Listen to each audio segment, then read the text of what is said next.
All right. Welcome, everybody, to the Wednesday, January 22nd, 2025 Community Preservation Commission, 5:30. We're here in the Norwood Senior Center tonight. And we have a number of members who are joining us remotely, so we'll go around and take a roll call for attendance. We'll start off with John Hall. Here. Joe Sheehan. Here. Joe Greeley. Here. Julie Barbara Issa. Here. Patty Griffin-Starr. Here. Cheryl Doyle. Here. Amanda Grow. Here. Debbie Holmwood. Here. And Catherine Walsh is here. All right. So first on our agenda is the meeting minutes from November 20th and November 11th. I think we'll take them separately. There might be some members that were absent. So has everyone gotten a chance to review the November 2024 minutes? Any comments, corrections, changes? Okay. Cheryl, motion to... Second. Patty, thank you for the second. All right, we'll go around. John Hall. Approved. Joe Sheehan. Yes. Joe Greeley. Aye. Julie Barbara-Issa. Aye. Patty Griffin-Starr. Aye. Cheryl Doyle. Aye. Amanda Grow. Yes. Debbie Holmwood. Yes. And Catherine Walsh, yes. All right, thank you, everybody. And next, we have the meeting minutes from December 11th, 2024. Any comments, Make questions? motion. All right, Cheryl, thank you for the motion. Second? Second. Thanks, Patty. All right, we'll go around and take a vote. John Hall. Yes. Joe Sheehan. Yes. Joe Greeley. Aye. Julie Barbara-Issa. Abstain, I was absent. Thank you. Patty Griffin-Starr. Aye. Cheryl Doyle. Aye. Amanda Grow. Yes. Debbie Holmwood. Yes. And Catherine Walsh. Aye. All right, great, thanks. All right, we'll quickly move to number 2. So presentations for the CPC applicants, and this is a public hearing. And so just again, this is an opportunity for people in the room and people who are joining us remotely to ask any clarifying questions, request additional information, and just in general find out more about the projects that are being presented today. And so we'll move forward with the first project, which is the Elliott Fields feasibility study, and the applicant is DPW and the Recreation Department. I think we have Mark Ryan here to speak, and Mark, take it away. Thank you, Madam Chair, and members of the committee for coming out on this brutally cold night. This is a joint application for the Elliott Fields feasibility study with the Recreation Department, led by Sam White and myself from Public Works. We are seeking $25,000 in funding from the CPC to hire an athletic fields consultant.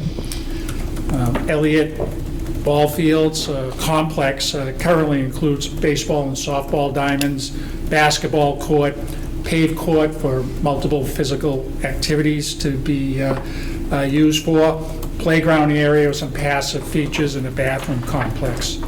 The facility presently is used by Norwood Babe Ruth, Norwood Legion Baseball, Youth and Adult Softball Leagues, Norwood High School Baseball, Norwood High School Softball on occasion, flag football. That's a new and upcoming activity that you're seeing in many municipalities across the country, and that's down there. Various school activities are ongoing down there in the complex, and the surrounding neighborhood takes advantage of many of the amenities down there, basketball court, the playground, things of that nature. So the feasibility study will focus on a number of things. The first task would be determine what improvements and changes can be made to the structure, the soil structure, to improve the playability of the ball fields. The ball fields were constructed back in the 80s when essentially you were bringing in fill, throwing in some topsoil, plant some grass, and go from there. And technology has come a long way with athletic fields. Different type of surfaces are now used. The material underneath the turf now is a lot of times sand-based. So we want to get a consultant that really knows what's available out there to help us reconstruct these fields so they're more playable. And the reason for that, it's really a struggle come springtime for softball and baseball programs, because that time of year, you're coming out of winter, you do have some little frost in the ground, you get spring rains, so it's a real challenge to have ball games there. Many a times they're canceled just because of the inclement weather, because the ball field just doesn't drain exactly the way you would like it to go out there and have a game and everyone be safe. A lot of times, DPW spends hours getting a field ready for a game, and then you have the afternoon thunderstorm comes through and just blows everything up. So we're really looking at what is out there, what the consultants can provide for recommendations for the ball fields, what soil structures and layouts can be made there. Also provide field layouts. You should have, you have this, it's up on the board, you should have the handout. Flag football is a new, like I said, a new and upcoming program, and this would provide a layout where you'd have a full-size flag football field plus 2 half fields for programs to have multiple activities going on at the same time. We can't do that now, the way it's laid out, because we do have some structures in the way, we have batting cages in the way, we have athletic field light in the way, so this feasibility study will help us determine what would need to be moved, where it could be moved to, what other things would have to be done to accommodate this new and upcoming activity that we're seeing down there. Other recommendations would be improved spectator seating down there, improved player bench and dugouts. The baseball field has covered dugouts. They were constructed with a donation many years ago, but the softball field does not have covered dugouts, so we want to be consistent in that respect. Connections to Bernie Cooper Park. You can see on the handout and on the screen, Bernie Cooper Park is adjacent to the facility. There's a great opportunity to connect the 2 facilities, so we'll be looking to do that in the feasibility study. And then finally, constructing a walking path around the perimeter of the outfield fence, and that's shown on the handout and on the screen. And this would be a great connection to other walking trails and paths in Norwood.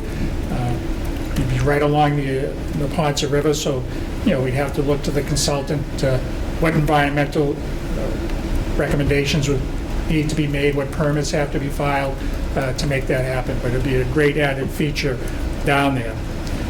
So when these recommendations are implemented, you'll be serving multiple groups all year long. Fields will be more playable year long. There'll be other activities during the off-season that still will be available for people. Talking about the walking path in that respect right now, this time of year. Maximize the usage of a town-owned property. This is all town-owned. We don't need more property. We have enough property there. Let's make better use out of it. Improve accessibility on the field. Provide passive recreation like we talked about with the trails, and provide connection to other trails and walking paths. In the application, you'll see the schedule. If we were fortunate to proceed forward and get funding, first of all, recommendation by the CPC, but get funding in May. We'd be out in June doing an RFP, request for proposals. July, we would be looking at reviewing those proposals. And then from August of 25 to March of 26, we would be developing this feasibility study, anticipating we'd be in front of this committee and other committees in April of 26, presenting the final feasibility study. So with all that said, Madam Chair, we're looking for $25,000 to provide this work to us that we think takes great advantage of an existing town property. Great, thanks, Mr. Ryan. Cheryl?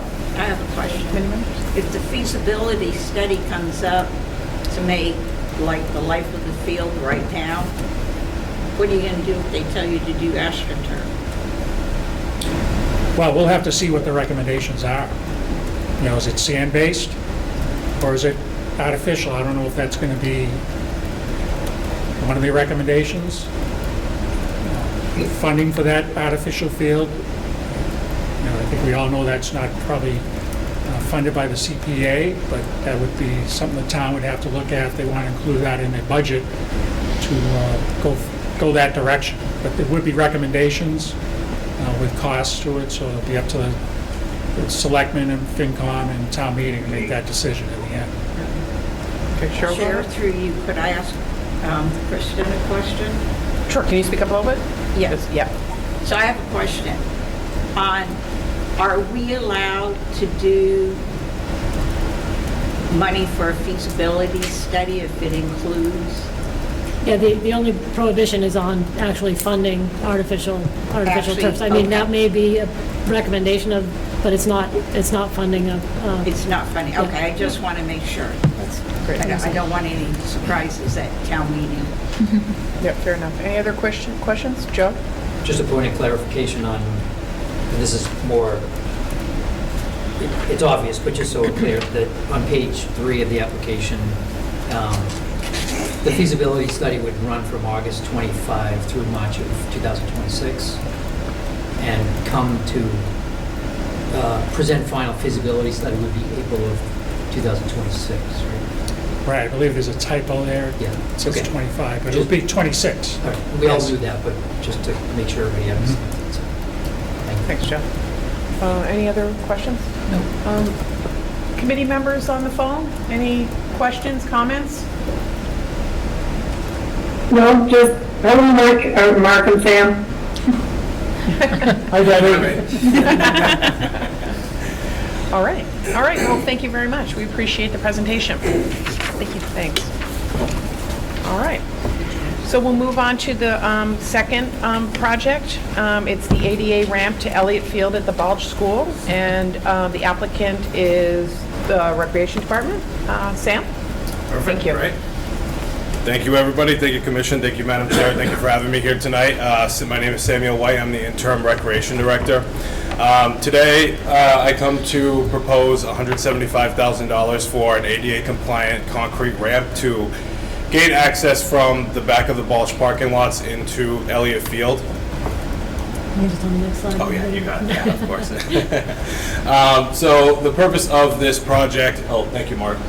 The purpose of this project, as I just stated, is to gain better access to the fields from the back of the Balch parking lot. Currently, we do have a staircase that leads down that does neglect those with disabilities, those that come with equipment, those with young children who have strollers, to access those back fields. So a little background, the Balch School and Elliott Field are essential to the community, to our community and recreational use, as Mark just stated. I mean, this feasibility study will be huge in impacting all of our programs, our events, and different athletic events that do take place back here in these fields. The accessibility challenge is limited. As of now, as I stated, we do just have the staircase. However, there is that access point from St. George Street and Pond Street to access. With that being said, if the parking spaces are taken up on that street, you would have to then essentially park behind the Balch, go around around Washington Street, down St. George Street to access the backfields. This project was initially proposed several years ago. I'm just trying to pick it back up and see what we can do with it, especially because we do have the Bertie Cooper Park coming into place, and we think that it would be a great access point through the Balch, the back of the Balch, onto the fields, into the new park. So a couple details. So location, as you know, has been between the Balch Elementary School and Elliott Field.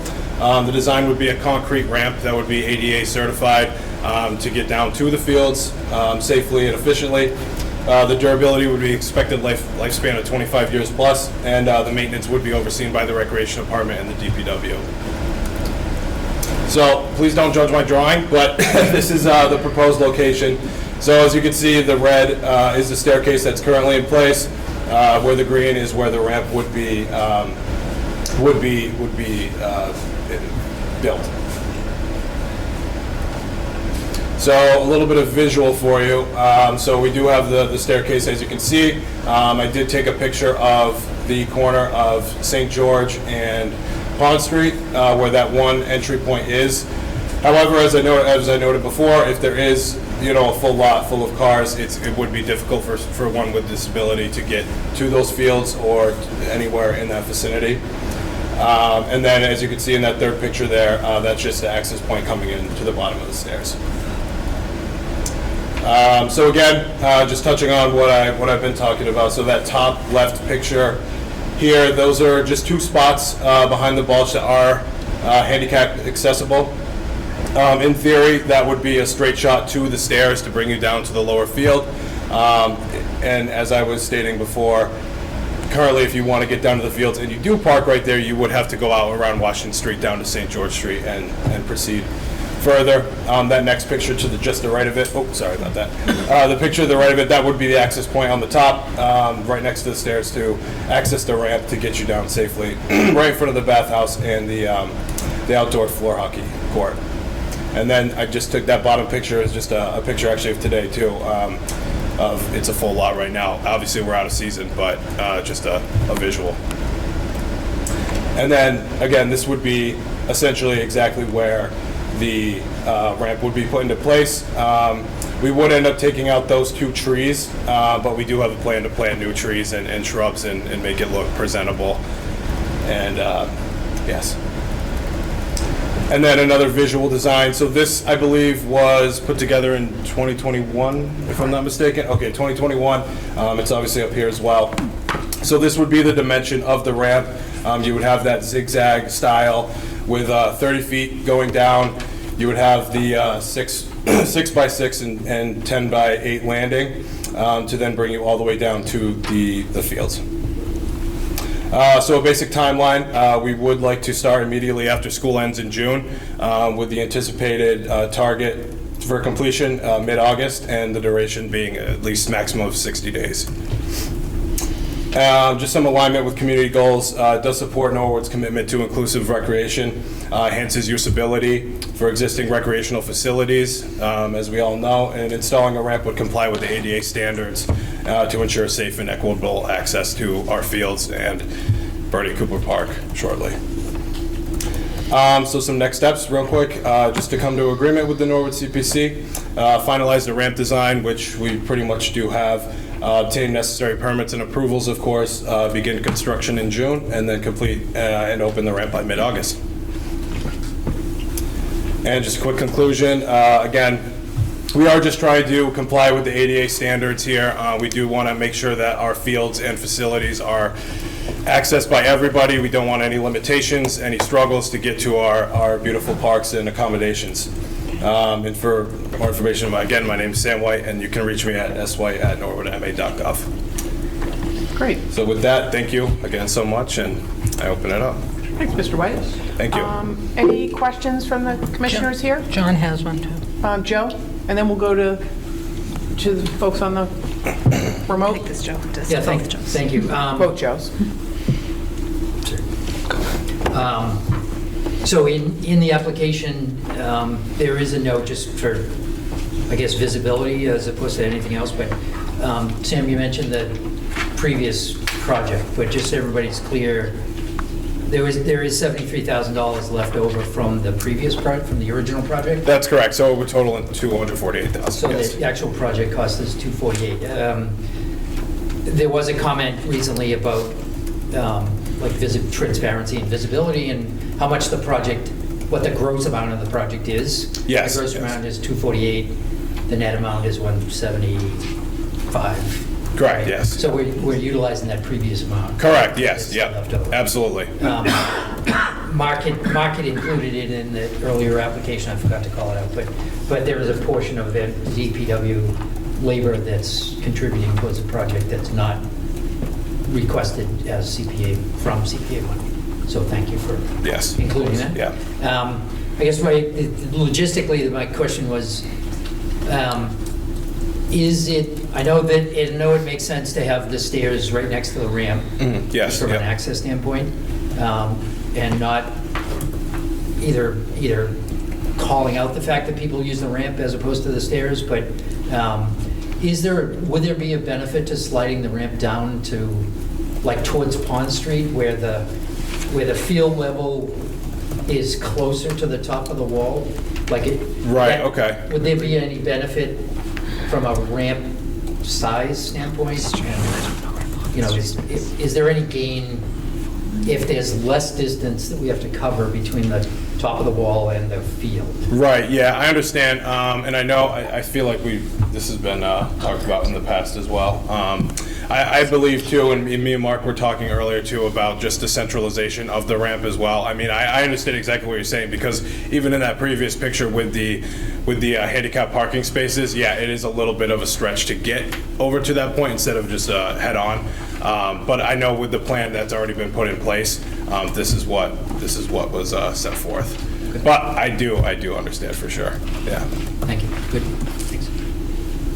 Joe? The only other question I had, I think there is an answer because of the money that we already have allotted, and that is, if this money is, if it goes through, and usually you wouldn't be able to get the money till July, I think, right? Okay. But you could, I just want to get this clear, you could start, because you already do have funds that you'd be able to start the project, like you said, mid-June, late June? Correct, yeah, that's what we would like to do. And previously, there was, about a year ago, there was plans to put a metal ramp there, which wouldn't have lasted, so, yes. All right. Are you using the same designer? Or using the same designer that you used for the original? As original here? Yeah. Yes, yeah, yep. Okay, got it. Folks on the phone? Deb? And then we'll go to Amanda and then John, sorry. That's what I'm gonna ask about, Sam. I have a guess. So is there something in the 248,000 that includes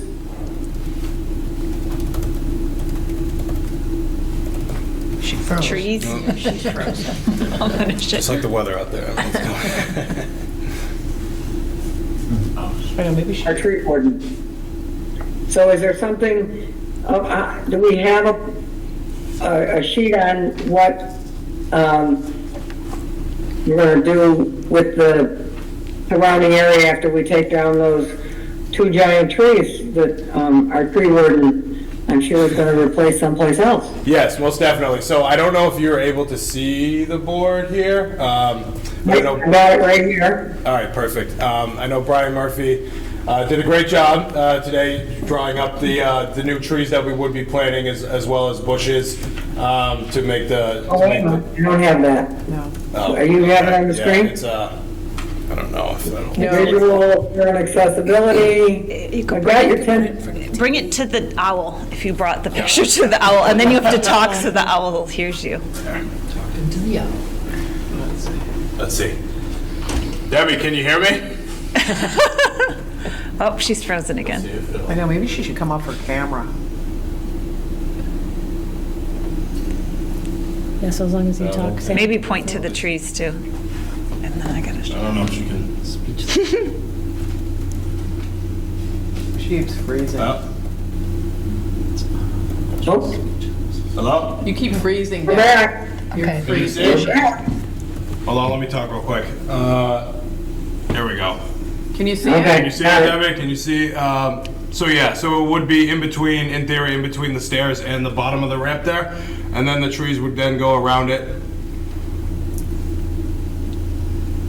Okay. I can see you and hear you, but you've stopped talking? Okay, yeah, okay. Yeah, so that, in theory, that's what it would look like. We'll make it nice and pretty. And make sure that vegetation is not excluded in this project.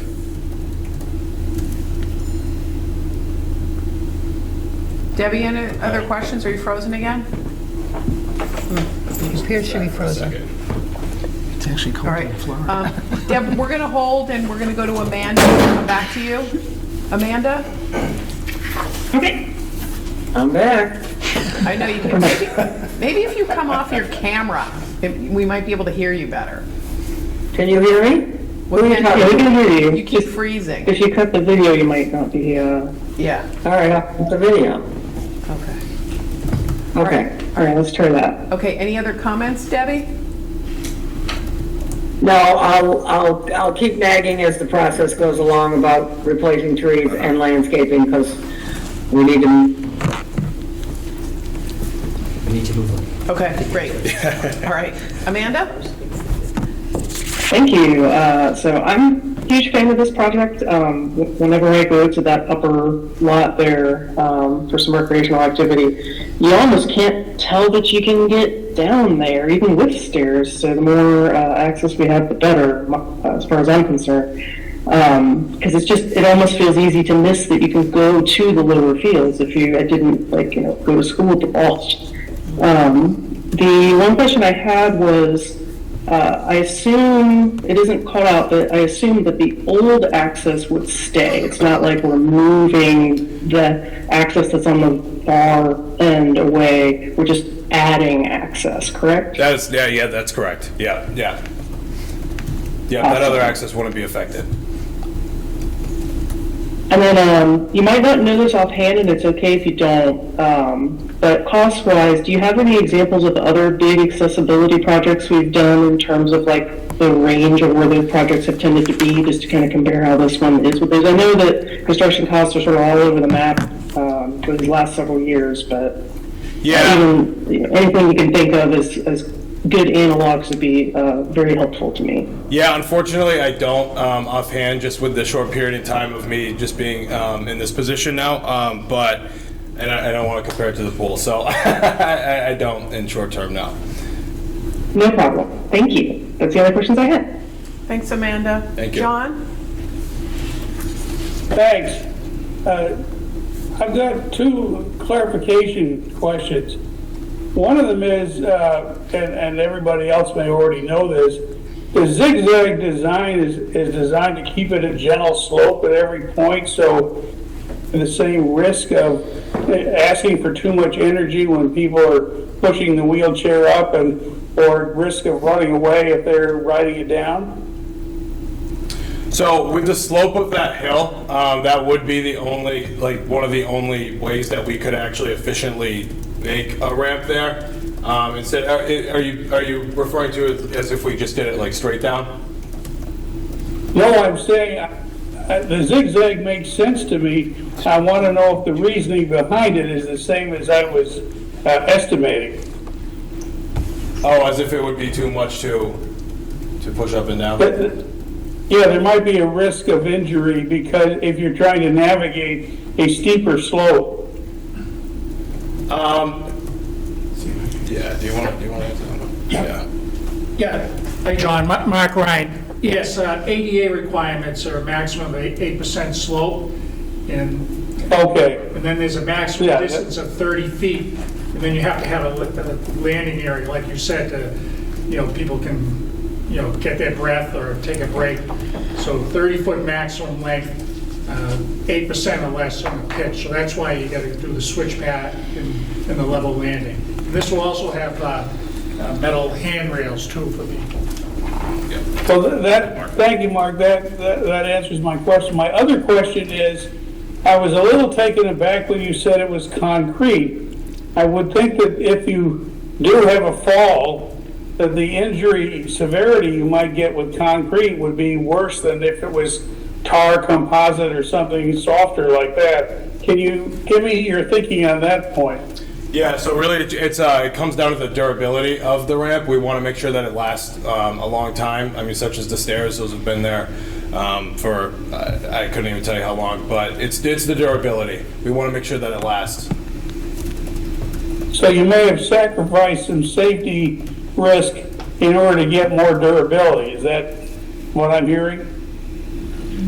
Safety is always in the back of our heads, of course, and it's our utmost responsibility. But as Mark said too, we will have the handrails in place, and it will be a 5-foot width. So even if you were going down, you could still grab onto the rails to limit spills or falls. Okay, thanks. Those are my questions. Thanks. Thank you. Thanks, John. Any other comments, questions? Cheryl? I just want to comment something in favor of the location. If you look at the visual that they gave us, you notice where the ramp is, it's just dirt like the play area, where if you put it further down, it's by the parking lot. So you always, if it was moved down, you always have that risk that somebody's going to hit the gas pedal and just take off down it. Where this play area, you have no cars near that ramp. So I'm saying it's a good location. Oh, yes, thank you. Yeah, I'm in full agreement. Thanks, Cheryl. Any comments from people in the audience? Sounds good. No? Okay. All right. Thank you so much, Okay, Sam. thank you. Appreciate Thank you it. for having me. Very Appreciate it. thorough. Thank you. Thank you. It's awesome. Thank you. All right, so we'll move on to the third and final project we have tonight. It's the National Register nomination for the Highland Cemetery and the St. Gabriel Chapel. And we have the Norwood Historical Commission here. Patty Esto. Thank you. Nice to see you. You too, you too. Thank you very much. All right. I hope you also have a handout which has a chronological correspondence timeline. You have that? Oh, Yeah. I wasn't sure if the members got that. now they have. Thanks a lot.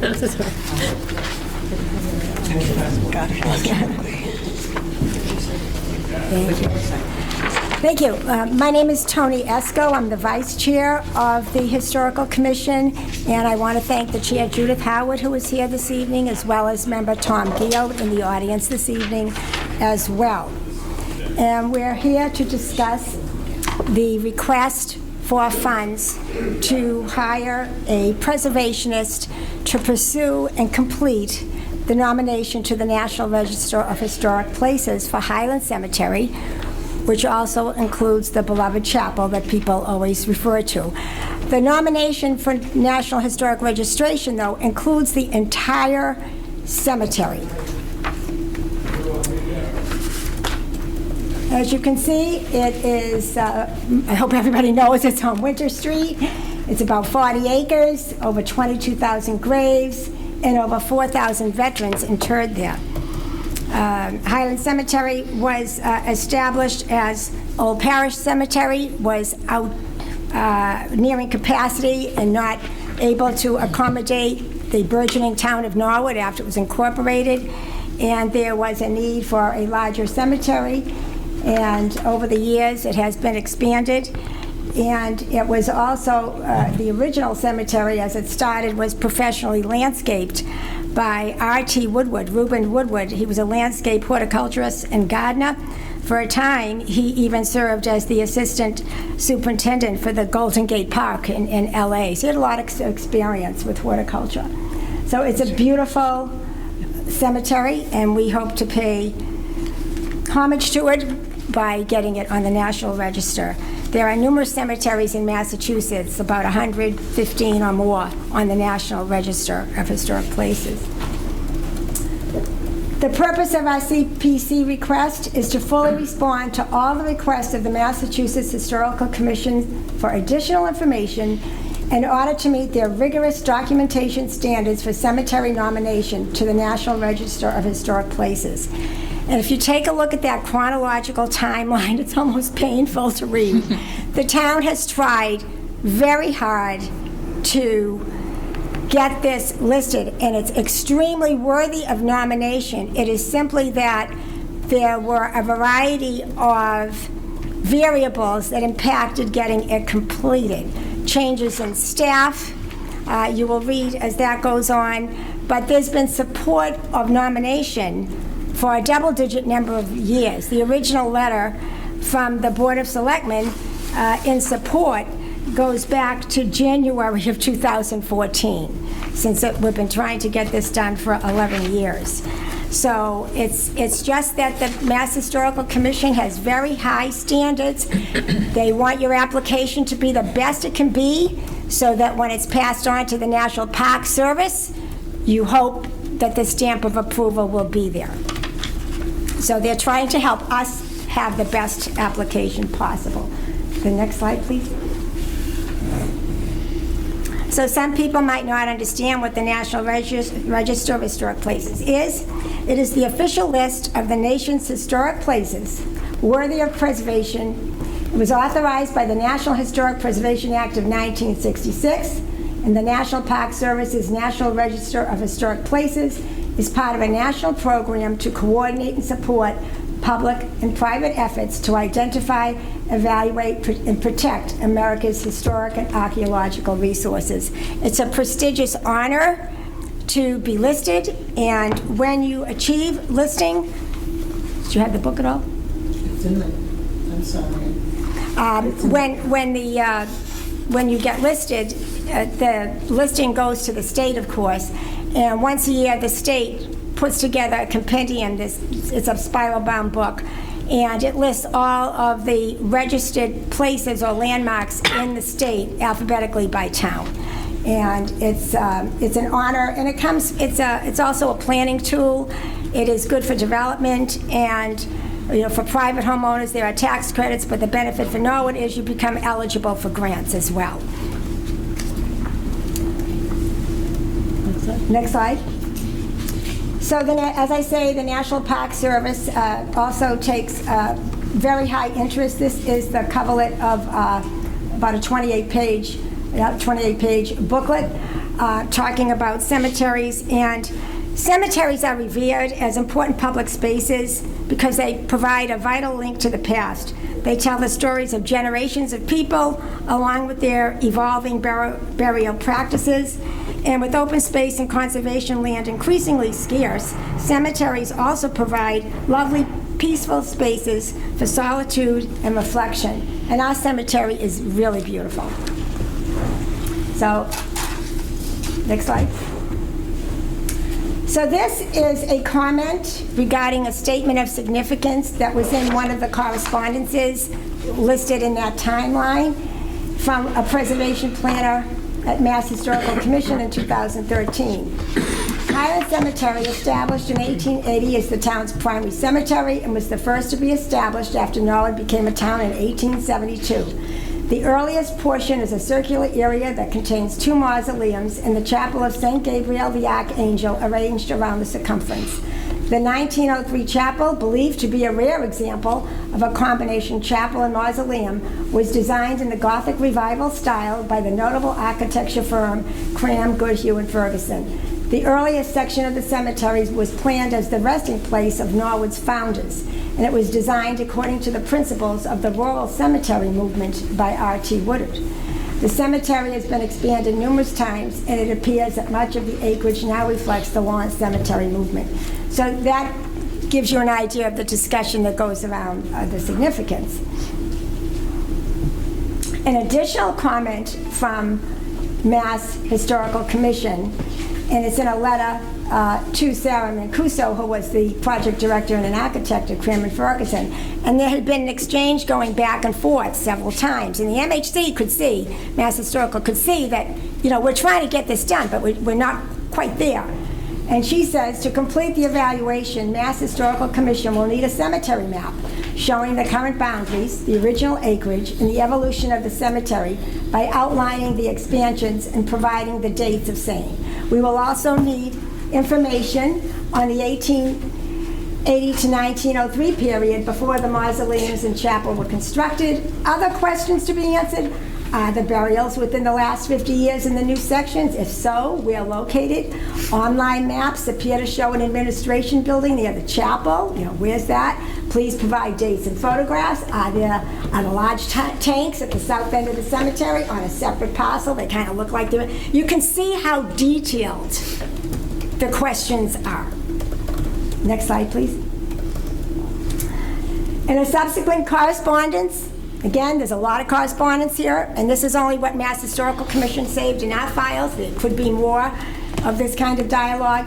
But finally, the Mass Historical Commission says to us, the Mass Historical Commission staff find that the property meets the criteria for listing, and if you wish to proceed, we strongly recommend you or the town of Norwood hire a preservation consultant to prepare the nomination according to the standards of the National Park Service. There are a number of preservation consultants who specialize in writing National Register nominations for cemeteries. So, the bantering was going back and forth. They could really see we're trying hard, but it's just not working because it was not a preservationist who was doing the job. So for 11 years, we have tried to do the job, and in all deference to the town, we don't have a preservation planner in our planning department. Some towns do. And over the years, the Mass Historical Commission requirements have really gotten stricter and stricter. And with the passing of the Community Preservation Act, which for us might be newer, but it was passed like 2001 or something, a long time, preservation requests have increased significantly because of the availability of money. And not every project can be accepted for nomination. So over the years, these standards actually become higher and stronger and more prestigious. So it is highly, these are not our words, these are Mass Historical Commission, which is the commission we have to work with.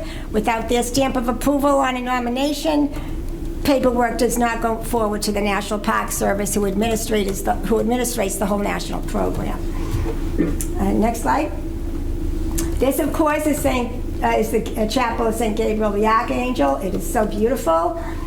It was a 1903 neo-Gothic building designed by the architectural Boston firm of Cram, Goodhoe, and Ferguson, centrally located within Highland Cemetery, graciously donated to Norwood by Lewis and Anna Smith Day, with availability free of charge to all residents regardless of religious beliefs. It contains, obviously, the Day mausoleums, and it's supervised by the Norwood Board of Selectmen as we own it. This is a beautiful side view. I took that picture. A beautiful side view. It is beautiful. It's a stunning building. And then the next slide. This is the administration building alluded to in the discussion from the planner from Mass Historical Commission.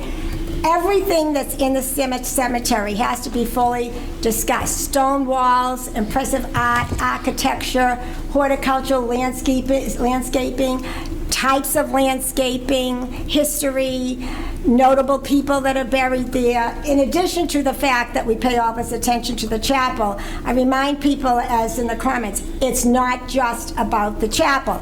It's about the chapel because it's in the cemetery. And to do cemeteries is a lot of work. It's a lot of work. And so that's the administration building. That too has an interesting history, and there's a lot of information right on the town's website, but for your information, in 1934, the project for an administration building was approved by the federal government's Emergency Relief Administration Program, created by President Hoover to aid with unemployment during the Depression. The ERA was replaced in 1935 by the FDR's Works Progress Administration. Local architect John Bamba designed the building. The town appropriated funds for the materials, and federal monies paid for the labor. The building, with a concrete foundation and floor, fieldstone exterior, and wood frame roof, was completed in 1935, so it's its 90th anniversary. It was one of several projects carried out in the cemetery under the auspices of the Work Progress Administration, and the 3-bay garage was added to the building later in 1989. So this building has to be fully discussed in a presentation for nomination as well. And lastly, just a great quote from Benjamin Franklin, good old Benjamin. "Show me your cemeteries and I will tell you what kind of people you have." So we really feel that Norwood has a beautiful cemetery with beautiful structures, markers, and gardens, and that it certainly deserves and has earned the right to be placed with numerous other registered cemeteries as a registered property in the state of Massachusetts as a cemetery. And then Judith was kind enough to go to a car and get, this is the state register. This happens to be 2019, but every year a book is put out, and it lists all the states by town and alphabetically, and lists all the properties that are registered in the state. So, the request for $24,000, that was derived by virtue of the fact, as mentioned in a statement, that Mass Historical Commission knows some cemetery planners, and so they simply provided us with a few names. And there was just one who actually was available, because as I say, planners are so busy today, and CPC is a big reason for that. And it's wonderful, but it also gets hard to get people. And so it was her estimate of what she felt could be a workable figure. A lot of work has been done, but obviously since several years have gone by, Now there are changes to the cemetery. The number of graves is different. Outlines might be different. So there's update, and staff has changed on the board of the Mass Historical Commission. So when it goes back in, you might have a newer staff member who has a new question. And then that comes back and you have to answer that. In fact, the Mass Historical National Register Director is different than the woman that they were dealing with before. Norwood's also different. We're different. If you read the timeline, I know you just got it now, but when you read the timeline, things happened with Norwood too. In the timeline, you'll see that first we're dealing with the architect firm, and we're working with Sarah Mancuso, and then she ends up leaving, and then they appoint another person from the architect firm to deal with it. And then the chapel needs work. Guignap Associates does a study, and they find out the chapel needs $1.4 million in work. So John Carroll, the then town manager, tells Mass Historical Commission, we're not using the architect firm anymore, send all your information to Mark Ryan. And, and Mark Ryan, now he's got all this stuff in his lap. And we then still had the Permanent Building Construction Committee, who was working on trying to get money for the chapel, and $1 million was appropriated at a May town meeting, and we still needed $400,000, and that was your first CPC grant, $400,000, which was the other amount of money that they needed. But back then, Permanent Building Construction Committee, that's gone now. They were involved back then with the repairs. And then Norwood got the CPC. We voted for that in 2016, and we kind of said, oh, let's wait and see what happens. And you can't be working on a nomination if the chapel's under repair. That's not a good thing. So there's a lot of really valid reasons. No fault here. A lot of really valid reasons why, since the town sent a letter of support 11 years ago, that this has not been done. And we say, the Norwood Historical Commission says, listen to what Mass Historical Commission is telling you. Get a one-point person preservationist and get the job done, please. Thank you. Great. Thank you, Ms. Esco. Appreciate it. Very comprehensive. Tried. Want to go with Julie? Yeah, thank you for the presentation. It was really thorough. I love the timeline, and the pictures are great too. The question I had is, does that number include a contingency just in case they're asking you a bunch of questions and they're coming back with a lot more than? Right. That would have to be worked into the way you phrase the actual contract. Yep. So usually, Kristen could probably speak better to that because we've gone through this with the Morse House. We're going through this same reiteration with our preservationists that we hired. Questions, more pictures, da-da-da, da-da-da, da-da-da. So I might digress a little bit to Kristen in that when you hire someone and you put it out to bid, then you have to have a contract, and then that would decide how many times you try.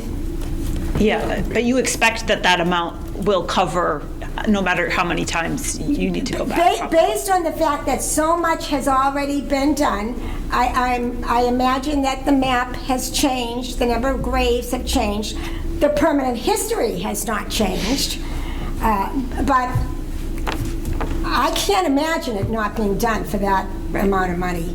I can't say what the request would come in, but we know a lot has been done. Okay, thank you. That's Great. good. Thanks. Any other members here present? John? No one present. Okay, John, we'll start with you and then go to Amanda.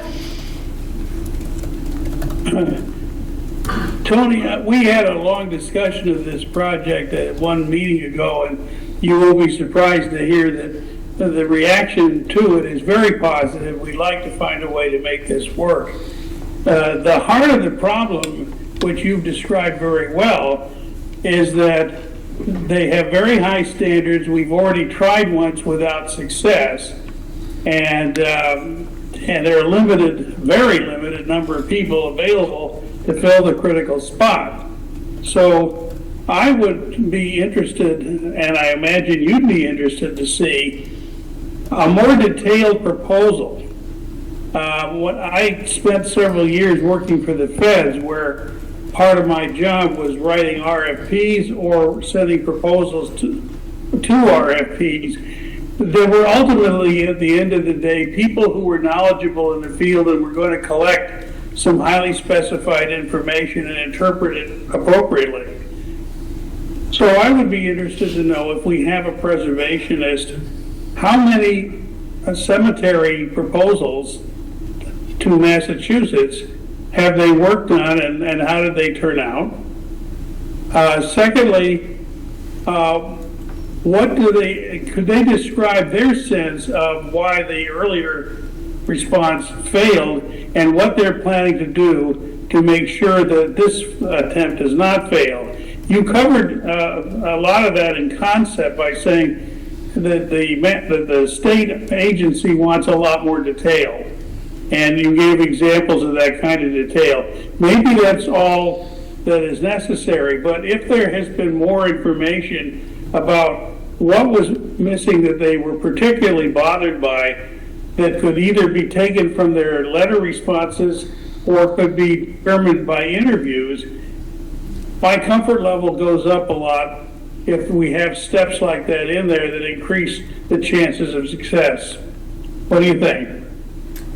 Well, I agree that the preservationists that were recommended to us, well, the one, excuse me for a sidebar here, which did Wendy do? I will mention it. The one that we have been in contact with is one of 3 or 4 that were recommended by Ben Haley from the Massachusetts Historical Commission. 3 never responded to our request. Another one couldn't do it right now. Delayed, we got projects. And the one who did is Wendy Frontiero from Gloucester. She has already done the Miles Standish Cemetery in Duxbury, Massachusetts, and they're on the National Register. It takes about 2 years from the time that you submit the application to the Massachusetts Historical Commission. Then, once they approve it, they forward it on to Washington. And by the time they send it back with an approval, it takes about 2 years total time. But the National Historical Commission sent us 3 samples of cemeteries. So we're hoping that the samples that they have given us will provide all the information that we will need in order to make the presentation to them.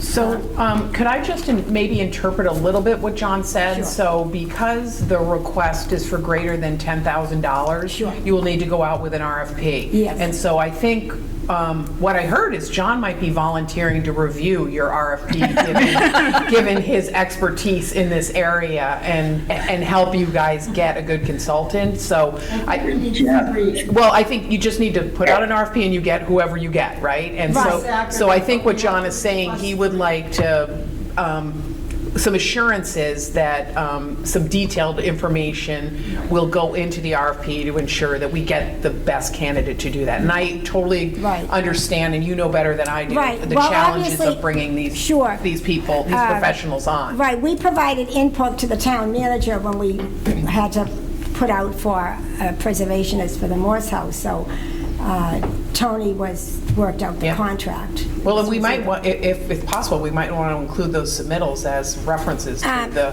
RFP if we can do. But I'll leave that up to you guys. I mean, you'll work with the town. I can't give it to you on the computer screen, but these are the samples. I need them back. But this is Miles Standish, and this is. Yeah, that's okay. I mean, as long as you work with the town to incorporate that. Oh yeah, I mean, we're happy to work with the town. Obviously, I don't write RFPs for cemetery nominations. Right. John, I think you had another question too. You too. Well, I didn't have a second question, but I've got some reaction to the exchange that just took place. First of all, Judith, your answers to my questions were excellent, and I don't see a need to go beyond those. Catherine, your summary of what I was trying to get at was excellent, and your offer of my services, I'm willing to say yes if the commission feels that I could be of any use as a reviewer before things go out, I'd be happy to do that, and just let me know. Thank you. I think you would be. What do you guys agree? Okay. Amanda? Eyes and cross all the Ts. Thank you. Hey, so my question was, one was just a clarification because some of the language in the presentation, I just want to make sure that when we're saying that we need a professional preservationist and that the town lacks one, what we're saying is that this money is for a specific endeavor, that we're going to get this across the finish line, and that's what the request is for. Because the way some of the wording comes through, it makes it sound like what you're asking for is for the town to permanently add a preservationist. Oh, and I don't think that's actually what you No, meant, just a and I just wanted to contract. make sure that Contract. that was the understanding. Oh, yeah. Some towns that have a lot of historic properties actually have historic planners in their planning department. And it's economic for them because if they handle all their nominations, and if they have a lot of them, then they're not paying all this money for professionals, contract one at a time. So, or some towns have historic districts, and if people want to make changes to their homes in an historic district, then they have to come to a commission or to the town. So it varies town to town greatly. But to be clear, Amanda's correct in that we're just buying the scope of services and not a Absolutely. full-time employee. Very similar to what we did Okay, with the great, Morris House, great. that we have a contracted one person. Perfect, great, Thank thanks. you for the clarification. Good. And then a second question is, I just wanted to get a little more information about the scope of their work. So for example, when you mentioned the fact that the number of graves in the cemetery had changed, my impression is that the preservationist will be the one going out and actually running that information down, or would we expect it to be more that the preservationist will determine that a recount needs to be done and then has to ping someone over in either DPW or someone else on staff to go and recount those graves or look through documents?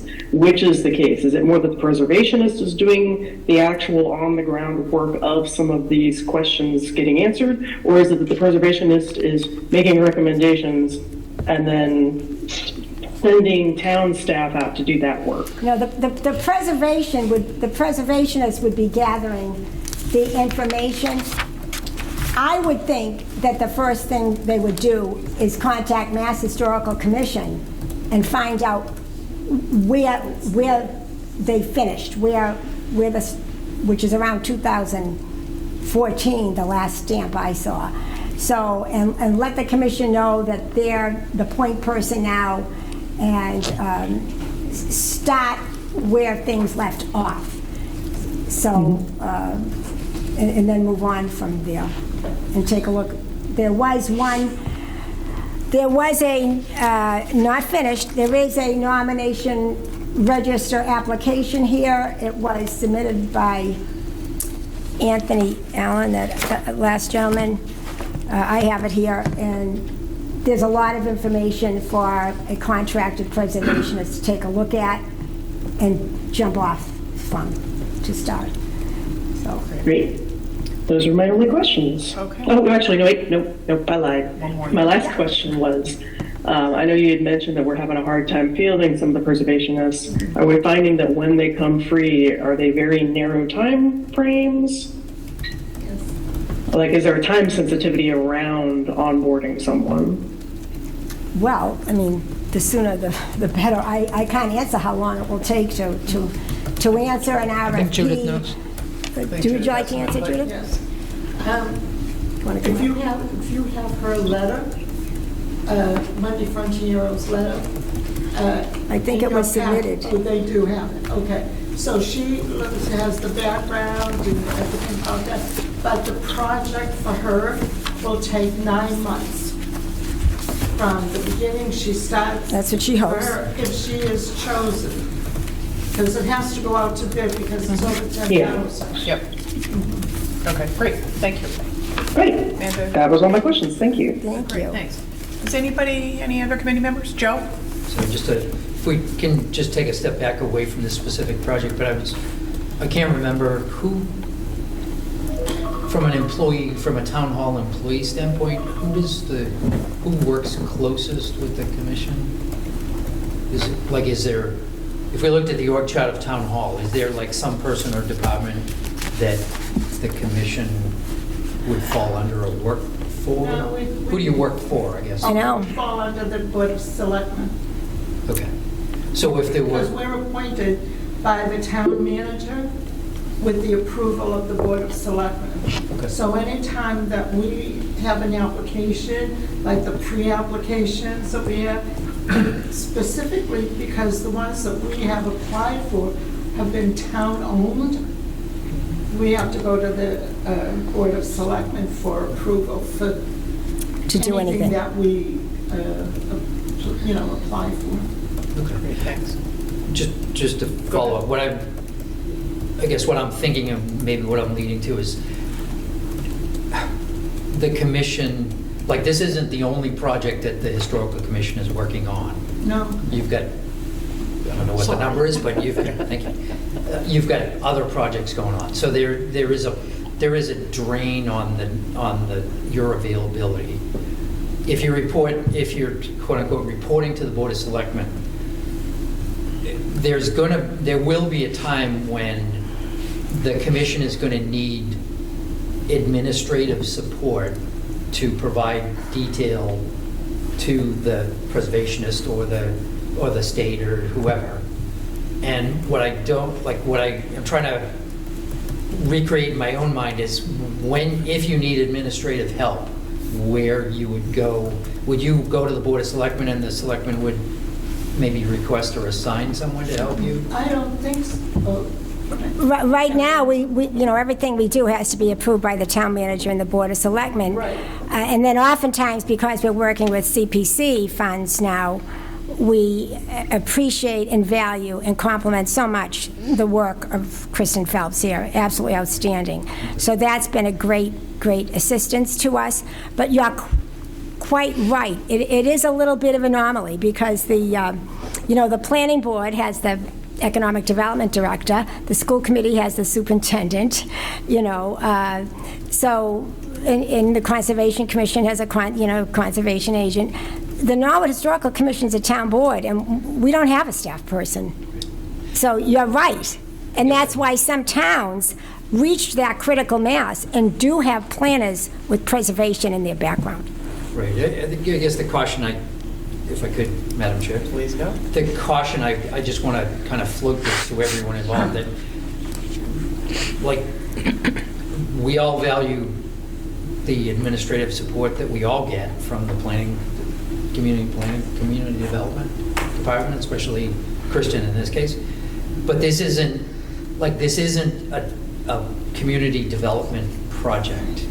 So we can't, like, you the proponent, small y, you, I'm not pointing the finger at anybody, but as the proponent of the project, my humble opinion is that you all need to have those administrative support details in place before you come before the board. Because we can't provide the administrative support, and people in the community development department are part-time, and we can't, there's only so much that somebody can be supporting the effort. Right. Well, if you read the timeline, you'll see the breakdown. We used to have a permanent building construction committee, and they were involved in the restoration of the chapel, but that got dissolved too. Right. And then we also had some reorganizations. Before, departments were separate, but now we're facilities all together. So we went through a lot of changes too. So did the staff at Cran and Ferguson. Lots of things changed in 11 years since the town wrote a support letter. So right now, with this application, because it should be done, it really wouldn't require any extraordinary administrative support, because all the responsibility will be on the preservationist. And although it wasn't finished, there is a lot of data that was already gathered and available to complete this. But don't we go back to what Judith's answer was? If they need support, they need to go to the town manager and the select. That's where our support I don't think is. they're saying they're going to be going Which to is community development staff, right? Which is great, but I just want to make sure that we all know that. Yeah. I could actually answer his question. Okay, you go right ahead. Okay. Thank you. So with the Morris House. We wanted to do a grant, a matching grant. So we went to the selectmen and we went to the town manager.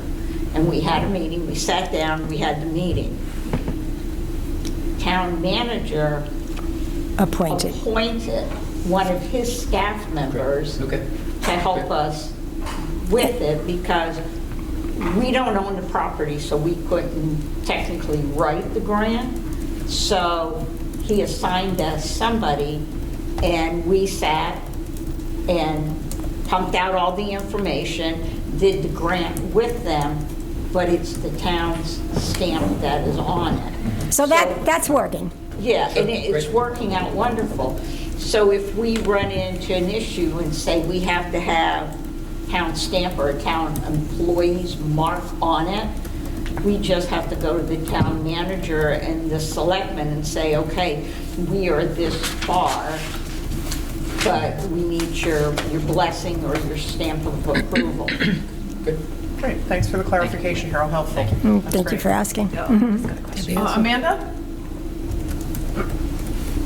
Thank you. And then for added clarification, board side, my experience has been when it comes to these types of things, the manager and the board of selectmen will tend to work together to go, okay, the manager is going to appoint one of the staff. Well, which staff is A, the most appropriate, and B, the least overwhelmed to try to load balance it a bit.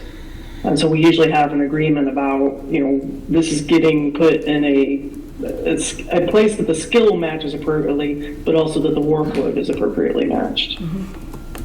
Great, thanks, Amanda. John, and then we'll go to Deb. Yeah, I was wondering whether it might make sense to contact one of the, or more of the towns that have successfully navigated this process, starting with the one that has been handled by the lady that we're talking about hiring for our purposes, and see what they did for administrative support. Can ask. Okay, good.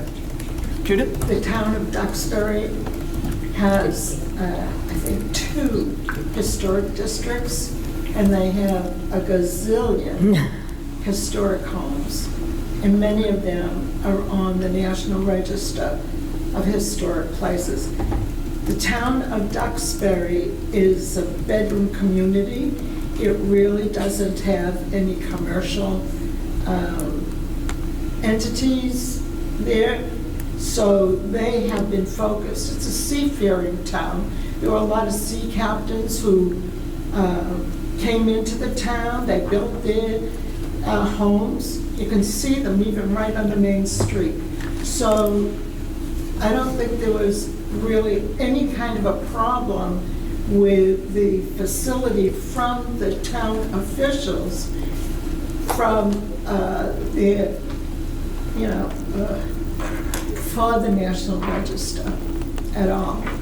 And you can see in the book, this book, it has, like even the town of Dedham, it has like a couple of historic districts. Yeah, I think John's question is how were they getting support to do all that work? I totally agree with Yes, but they you. have a separate department as well. Okay, but I think what he's saying is we don't have a separate department No. to provide those services. And I think it was just an option. I mean, I feel like you guys answered the question. If you need support, Like the you'll go town to of selectmen. Dedham, Yeah. They have advisory committees for separate things. Design, The town of Dedham. Yeah. So they focus on what their needs are.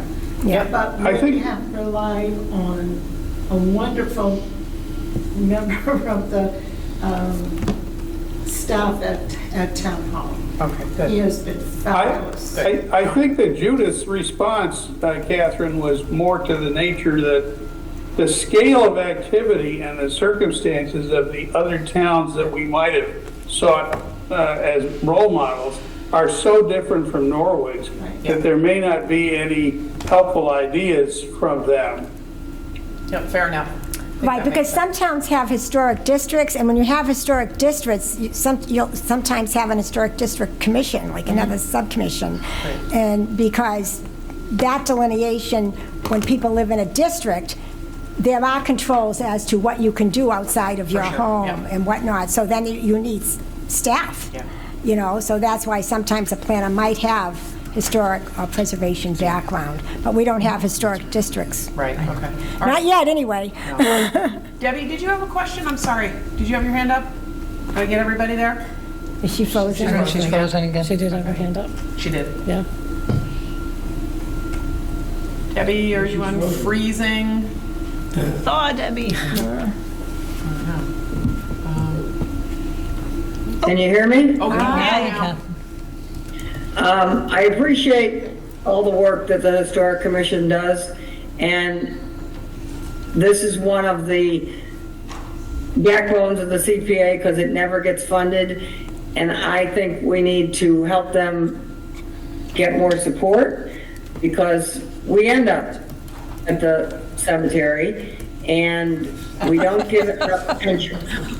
So, Good point, Debbie.